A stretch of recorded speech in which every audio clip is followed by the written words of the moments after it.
Good to see everybody again. Over the years, last couple of years especially, I give presentations to this group, and we just did a question and answer sort of thing. So we did PowerPoints for a few years, but I think the last couple of years went a lot better. I would imagine mostly everybody in the room here is in the Forest Enhancement Program, and you probably have questions. So you guys shoot away, and I'll answer them if I can. Yeah. Rita? Yes, I have a question about the nursery. Yes.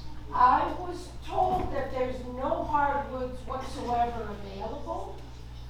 Now, if we're looking at biodiversity, if we plant just one species, we're not going to be successful. We need to have a diverse selection. Yeah. And what's going on with the nursery that we can only get softwoods, but maybe larch and maybe white pine or something? Well, they had problems with some of their crop this year. I know at the start of the season, private land was given 85,000 hardwoods, I think it was. So I think that they're still doing okay, but we're probably not going to be able to plant them until the fall and not the spring. So there's going to be a bit of a delay there, and there's a delay in our white pine. I know we have problems with it. It's browning off on the top, and we're hoping it's going to come back. And they've been working on them and regrading them and stuff. And our black spruce has had some problems. So I think at the end of the day, we're going to end up with probably 13 or 14 species. It's just it's gonna take more to get them planted. You're gonna have to go in and do initial planting with the white spruce and say maybe larch, and then in the fall you're gonna have to go back in again and do what's called a fill plant and plant more of the other trees, like the white birch. There's white birch, sugar maple, yellow birch, red maple. There are 4 of the hardwood trees that I'm thinking of right now that we have. So are there not other? Okay. You have your nursery, yeah, which belongs to the province. There are other nurseries in other provinces. Can we not ask for help or import-export? Yeah, we haven't done that in the past. We have our own nursery, and we have our own nursery staff. We've always been able to handle it on our own over the years. The last couple of years, we had a few unfortunate events. I don't know, maybe down the road that's going to happen, but for right now, we're not looking at doing that. We're looking at staying with our own nursery and our own staff and getting our good native trees out. Go ahead. Just the propagation of oak. We did a quick tour, and it looks like it's a really tricky one to get acorns to make it through the winter and sprout in the spring. It is, on yeah. a mass basis. Yeah. I've also been out to McPhail, and they seem to have a different technique. They do the bury everything in a box and let it do what it would be normally doing in the earth anyway, but on a mass basis. You get hundreds and hundreds of acorns all shoulder to shoulder. Yeah. What kind of interplay is there between the provincial nursery and some of these private nurseries or other nurseries to kind of raid for ideas? Yeah. Well, we're in touch with the other nurseries. I'm not sure if we have adopted any of the techniques that the other nurseries have been using. We had 40,000 red oak trees last year. We thought we were going to have 40, and then they ran into a problem with them, and we ended up losing them all. Mm-hmm. So and then you only get a good seed crop, I think, every 5 years. So it's tough. Everything's got to work right. But I think we're gonna get a lot better at it, and we're gonna work a lot harder at it to try to get more hardwoods. I think that's kind of the goal. Seemed to come out in the Forestry Commission report. That was a heavy emphasis. It was. Yeah. So I think we get more greenhouses now, and our nursery manager, Mary Myers, has just retired back a couple of months ago. And we got Haley Black here as our new nursery manager. And I've worked with Haley for a few years, and she's really good.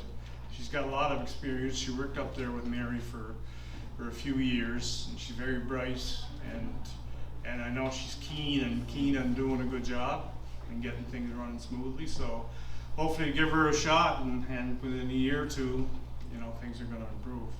I kind of think they will. Scott, speaking of the Forestry Commission, there were a lot of recommendations, and the minister said not all of them would be implemented. Could you tell us which ones have been set as a priority, and which ones of the gardens actually were fully able to woodlots? I kind of figured we were actually going to try to work on all of them recommendations and put time in developing them. I don't know. Craig, have you heard something? Yeah, we had a meeting there not too long ago with Kate McQuarrie, and what she had commented about that was that the reason that language was used, and I don't want to speak for her, but this is just what I have heard, was that it might be a little bit of a misinterpretation of the message, because some of those recommendations are not actually under the umbrella of what the government would do. For instance, setting up an industry committee, that's on industry to do that. There has to be some involvement in that, some different things like that. But it sounded, the message that I got as a third party was that most of the things that do fall under the umbrella of what the provincial government would be responsible for or could do are generally going to be addressed. Yeah, but not everything in that list was kind of, not pass the buck, but we didn't necessarily have the authority to do anything about it, let alone it be our responsibility. Yeah. Go ahead, sir. I have two large plantations, or had them, and brief, I own there was an eastern larch and a Japanese larch. Both beyond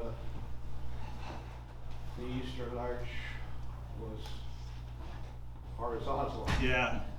The Japanese larch is great, they're doing really well. Yeah, it's amazing. I've seen a lot of older Japanese large plantations, 30 to 35 to 40 years old. My concern is that my technician tells me that Japanese larch aren't being propagated anymore, and that all we can get is the eastern larch. Yeah. I'm not sure if I want to put too much into eastern larch. Well, that's something we're going to have to maybe work on, but I know non-native species aren't allowed in the program right now. Back 30 years ago, we planted Japanese larch and different species that we're not planting now. But do you think that idea could be revisited? well, I think with climate change and everything that's going on, we're going to have to look at a whole lot of different things. And if that's a tree that can withstand these major windstorms and stuff that we're going to have, we're going to have to look at maybe using trees like that. That's just my own personal opinion. Not speaking on behalf of the department. I have heard that both the European and Japanese larch are resistant to some of the insects that are affecting the eastern larch as well. Yeah. John? What about the large sawfly that's decimated the juniper? Are they going to get themselves out of Harrison home, or are they still going to be up there? They're still out there now, and they're still hungry. Yeah, there's a lot of the large trees being chewed up, so it's not much you can do about it. Was the Japanese larch or the eastern Canadian larch more susceptible, or are they just taking them off? No, I haven't seen any damage to them, two species, but the native larch has got hit really hard. Go ahead. I have a bunch of plantation larch. Is that fairly safe? It's about 20 years old or so? Or should it be looked at? You want to keep an eye on it. It's native larch, Yeah. and that's like up your way, Bruce, Yeah. Time Valley? Yeah. Yeah. Yeah, I keep a close eye on it. Yeah. It's probably going to get hit. Go ahead, sir. My brother and I, we hired a private agronomist to do some of our soil sampling, and he says when the bark splits, that's zinc deficiency. One way around it is put galvanized nails in, and the thing is, if you would leave little nails down below, you're chainsaw. Yeah. And it's certainly something worth looking into. Yeah. Never heard that before. Okay, go ahead. My question kind of goes back to the Forest Enhancement Program. And about 15 years ago or so, I bought a property that had been clear cut and was naturally regenerating with a nice diversity of species. But I have struggled over the years to get any kind of FEP, even though I've been signed up on the program, but to get any kind of support for thinning or crop tree selection or pre-commercial thinning within that stand map. And a couple of times I did get like 1 hectare and had to choose one species. So it was a few years ago. Now last year our technician was able to help me with a couple of hectares and. How many hectares do you have? 140 acres. And it's all cut over? It was all cut, yeah, it was clear cut. Yeah. And it's coming back, there are different stands, but there's a 38-acre stand that would really benefit. But I might be able to get, a small acreage done this year, I'm told.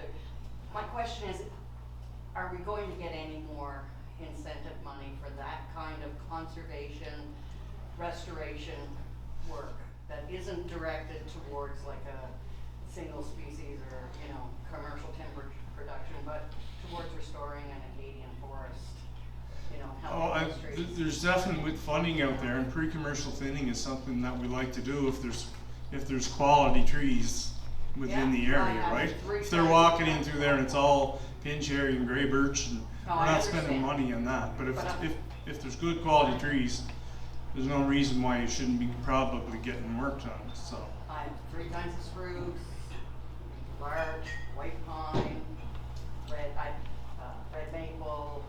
I planted my own oak in there and yellow birch, but I just have had trouble my forester's great, but he just doesn't have the money for it in his budget. He can give me a little bit. is your property west or East, east? southeast. Where at? Iris, Iris, okay. yeah. Okay, we can look into that. Oh, I've been told I will get a little bit this year, and I got 2 hectares last year. Yeah, But it's a large property, yeah. and it's been waiting, it's 25 years cut over now. I mean, it's in a good place and opening it up, and I can actually put some other species and get some more diversity in there. But I've just always been told there's not, like, a lot of money went to Fiona cleanup. There wasn't much Fiona damage in there because the trees were young. We did spend a lot on Fiona cleanup, but it was just trying to get some merchantable stuff out of there before it was completely dried out. And I know you maybe don't make decisions, like, how are decisions made on what the allocations are in different treatments? And Yeah, I'm more interested in conserving and restoring this. yeah, And I think it's got a great start, yeah. Well, if you could send an email to me on that, I could look into it. Okay, thank you. Yeah. Made a mistake here, missed a guy. Daniel Gavin is our new, say it up there, Daniel. It's our new technician we hired here a couple of months ago to look after Region 2 up west. You want to just tell your boundaries there a little bit, Daniel? Yep, so Region 2, you see on the map there, it starts pretty well right about Portage area and it ends just around Muskosh. Yeah. That'd be my area. Okay, thanks. Go ahead. I'm generally new woodlot owner. Is there, and I'm coming from Nova Scotia, I know they have some road building initiatives for woodlot owners for access. Is there anything like that through your program? We don't have any money in our program anymore for infrastructure. It was back in the late 80s, early 90s and stuff like that. We recall there was an FRDA program, and it was funded mainly by the federal government, and they gave us $6 million a year, and it was back when Rob Crawford was looking after the feds. And there was lots of money for everything back then. Good time had by all. A good time had by all, yeah. Go ahead. You mentioned Nova Scotia. I was over last month. They're still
like,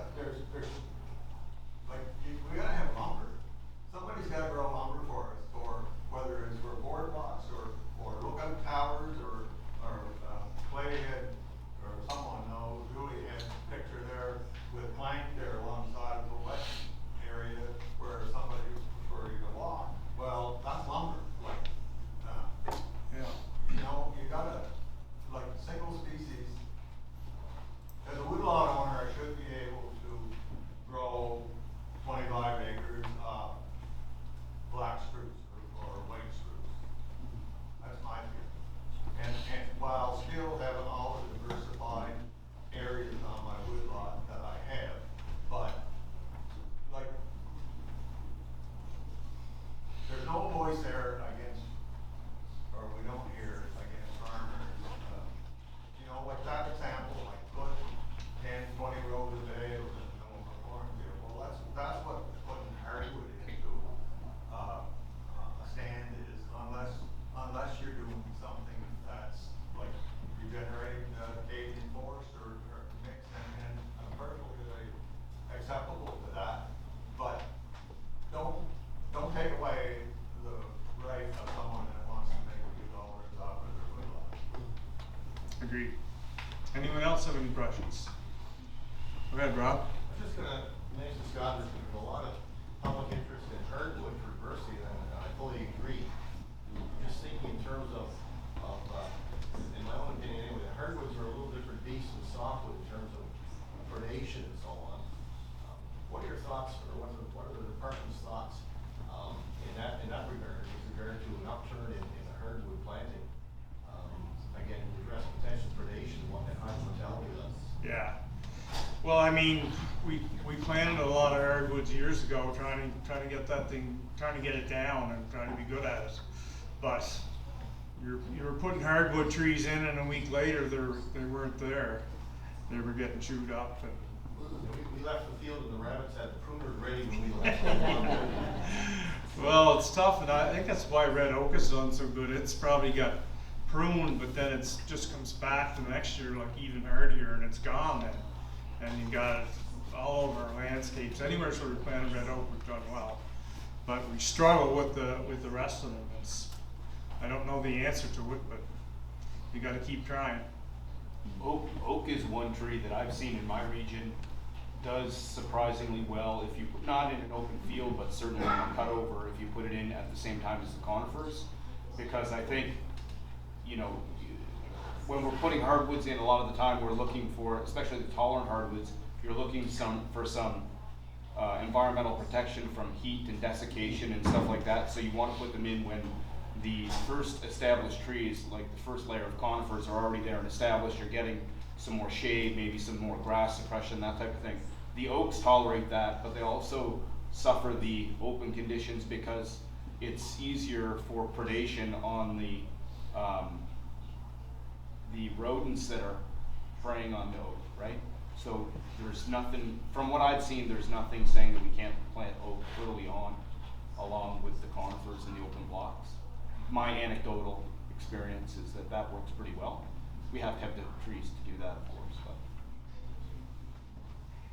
All right, one more, the last question there. Go ahead. Scott, 30 years ago, the government would, in the beginning, in the summertime, they would hire crews to go out and work in, and I think it was a good bang for the buck back, let's just say 25 or 30 years ago, but they'd gotten away from that, and I'm wondering whether or not that was part of the Forestry Commission report, or whether there's any possibility that if you were able to advertise and get people to do that, they would hire crews and they would go out and they would do, you know, mass thinnings and pre-commercial thinnings and things of that nature.